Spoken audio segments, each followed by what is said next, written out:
Good morning. Welcome back to another episode of Dirt Grain Steel. So this morning we have our new replacement idler for the 200, and we have our old idler. What we need to do is we need to take this yoke off of this idler. There's 4 bolts that hold it on, and we need to get it put on this idler, and then we'll get it back on the track chain, and we'll get it rolled back up into its slot. And we'll get that track put back together. So let's get started. Let's get that yoke off, get it on that one, and we'll get her put back together.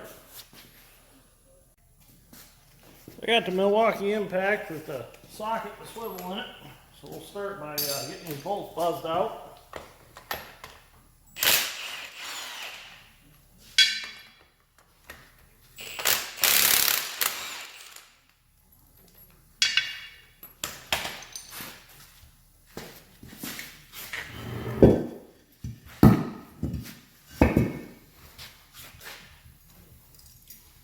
My little pocket pry bar and dig the dirt off these. Should have done that before I started the video.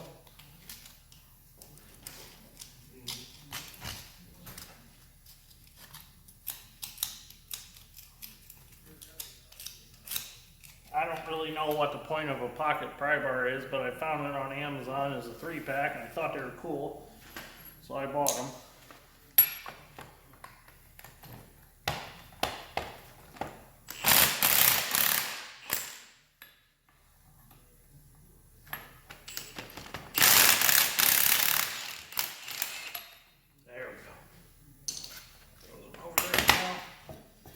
Last time I had this apart, I anti-seized everything, and as you can see, it sure makes life easier when the bolts are anti-seized. So I'm going to clean this up a little bit, and we'll take it over and we'll put it on the new one. Well, we're ready to put the yoke back on the new idler. I just brought it over here and started it in the track chain of the hoe just to hold it and make it safer to work on, because it is fairly heavy. What I'm going to do now is I'm going to take the new Milwaukee die grinder with a twist lock sandpaper wheel on it, and I'm going to grind off the paint on these surfaces where that yoke bolts on.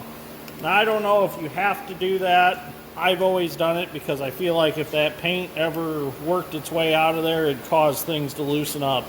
So I like good steel-to-steel contact, and just makes me feel a little bit better. When we put track pads on, I like to grind the paint off the rails. That way I think it rusts a little bit, it kind of locks them together. I don't think you have to do this, but it just makes me feel better. So we're going to try this. I haven't tried it yet. I got it for Dad for Christmas, and I thought he'd like it. We have the long version of it. Well, then they came out with the 90-degree one. So we'll try it and see how it works. Oh, gotta find my safety glasses real quick, so I don't get yelled at about no safety glasses.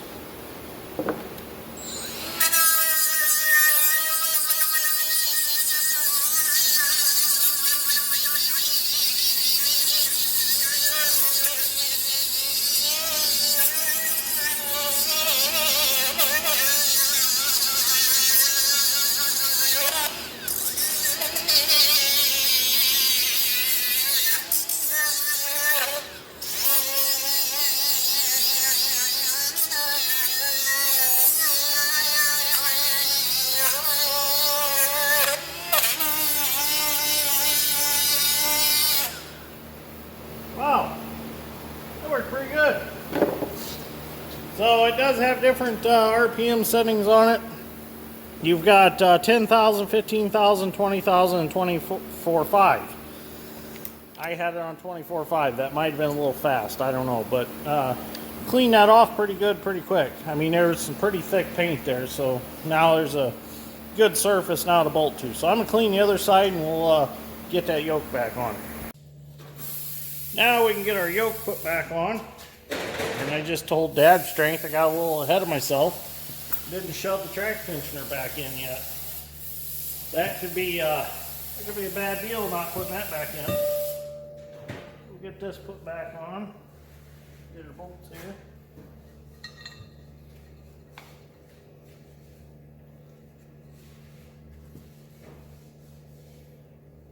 plenty of anti-seize on them still. Must be a little paint in the holes, but it'll be alright.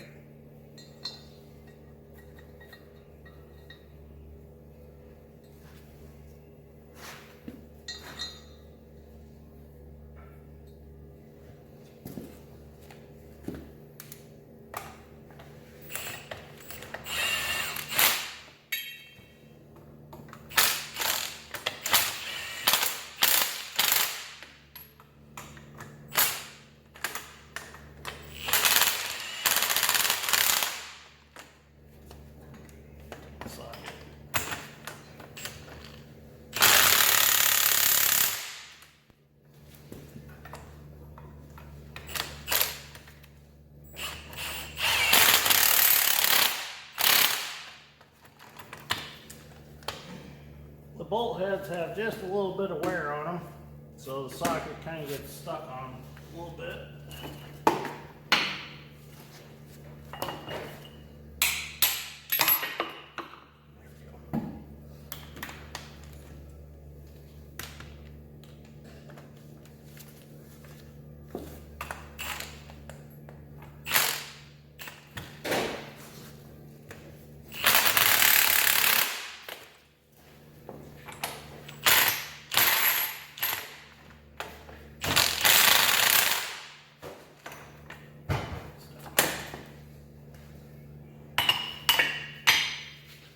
Okay, got our yoke back on. Tip that back down. Now we can get our track tensioner put back in, and then we can get her put back together.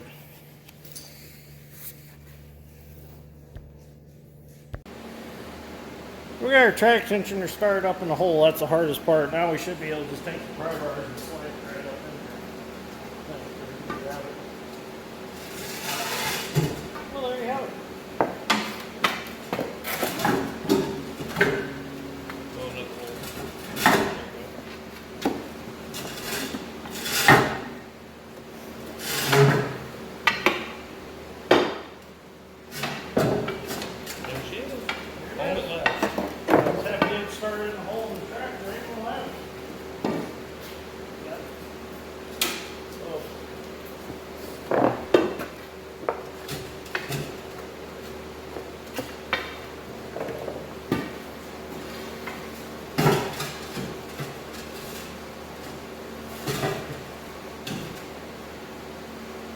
It should be in there now.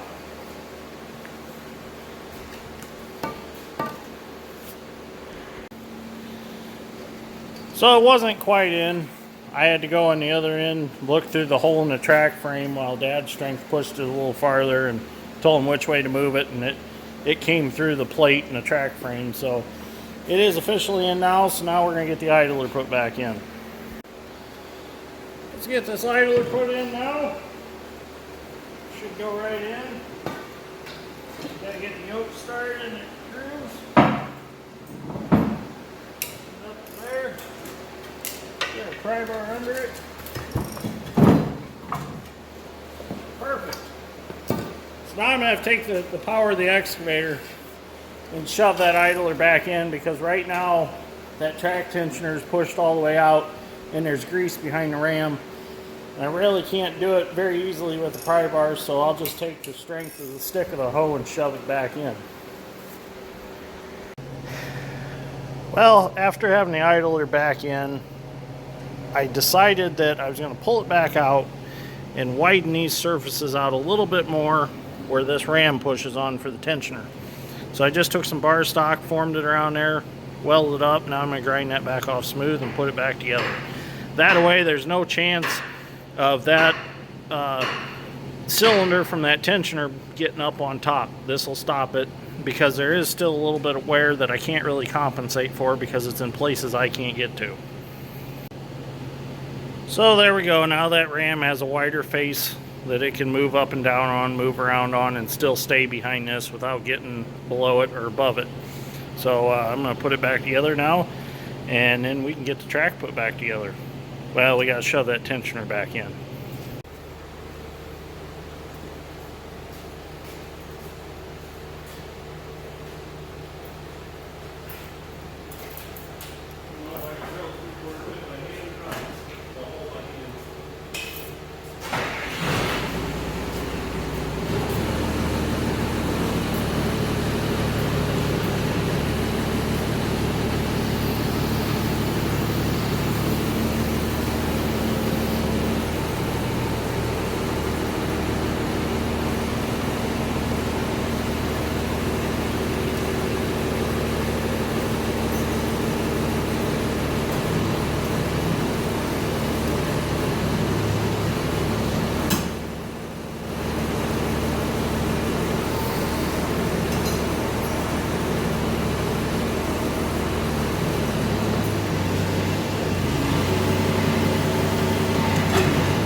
Okay, so we're going to start throwing the track back together here.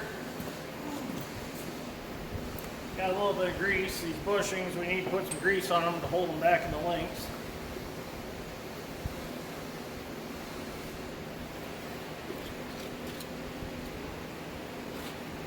I just put it in the link itself.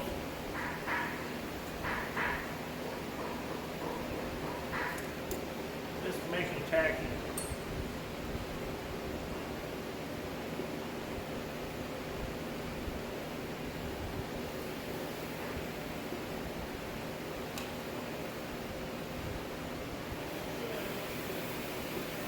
Now, start bringing our track back together. It's nice having a cab guard on this hoe because I can pull off of it.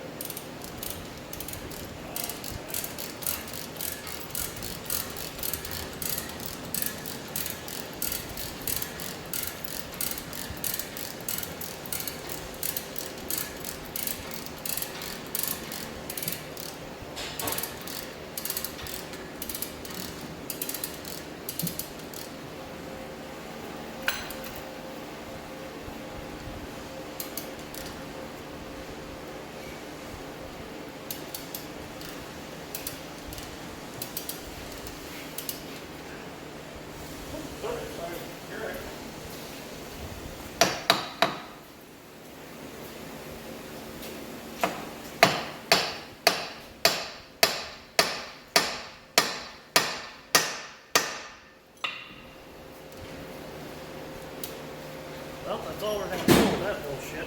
What? So that's all that little quarter ton to come along is going to pull.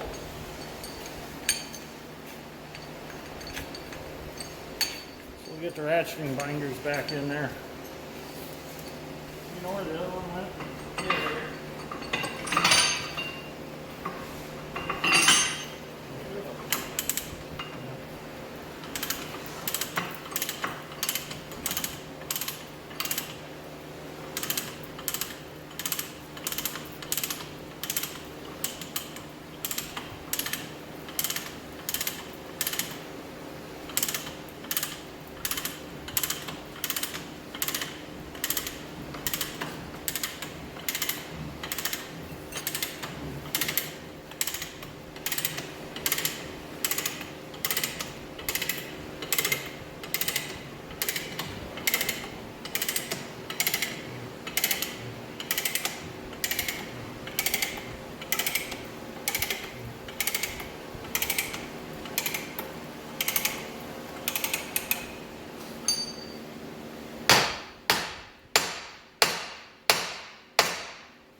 Same problem I had before. What? Them wear marks. Oh. Okay. It's just about in. Okay, so I had to have a little help. Dad's strength come and help me get it lined up because of the wear grooves in this pin. But we got it. The head of that pin fits in a groove in the link.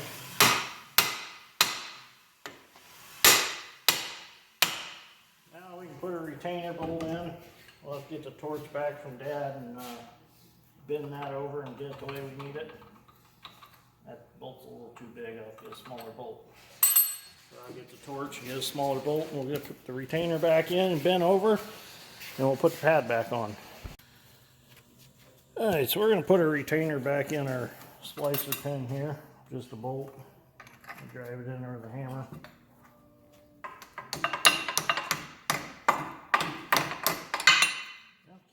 Hit it.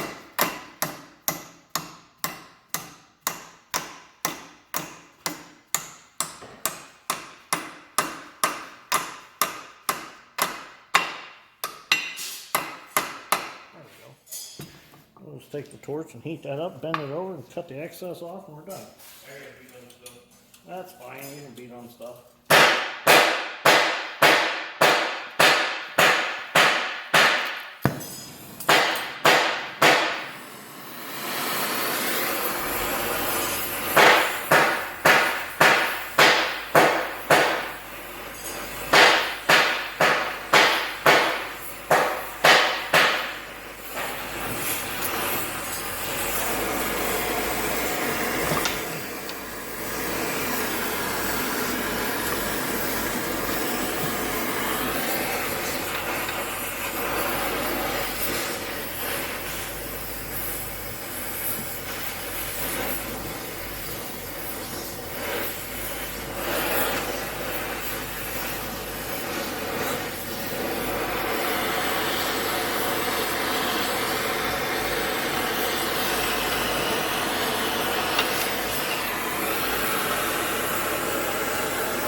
There we go.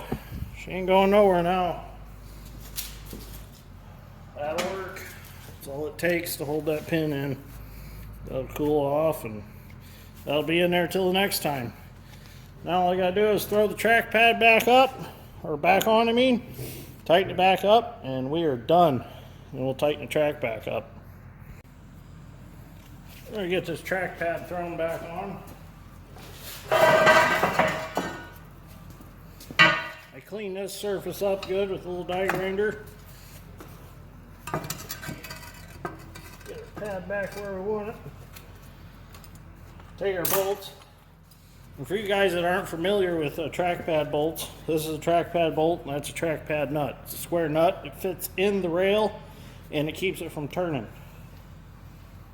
I just like to dip them in a little engine oil.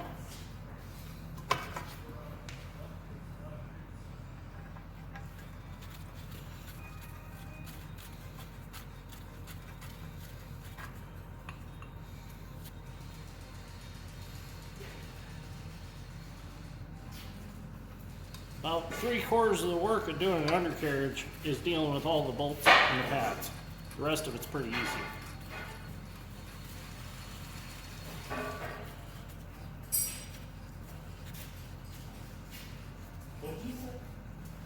I said about 3/4 of the work of doing an undercarriage is the bolts. Oh, yeah.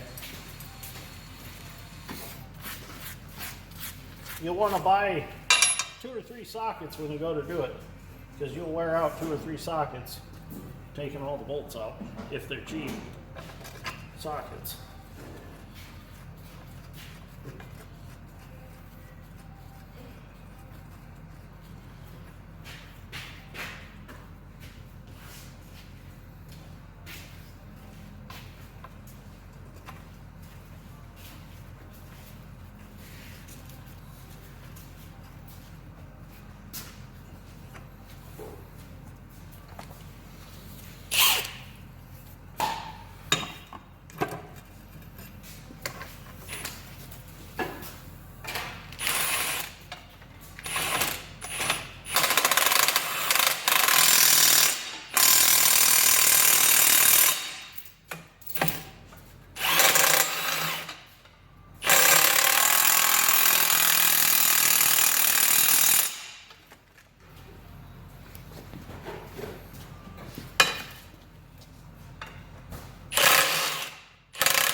track up.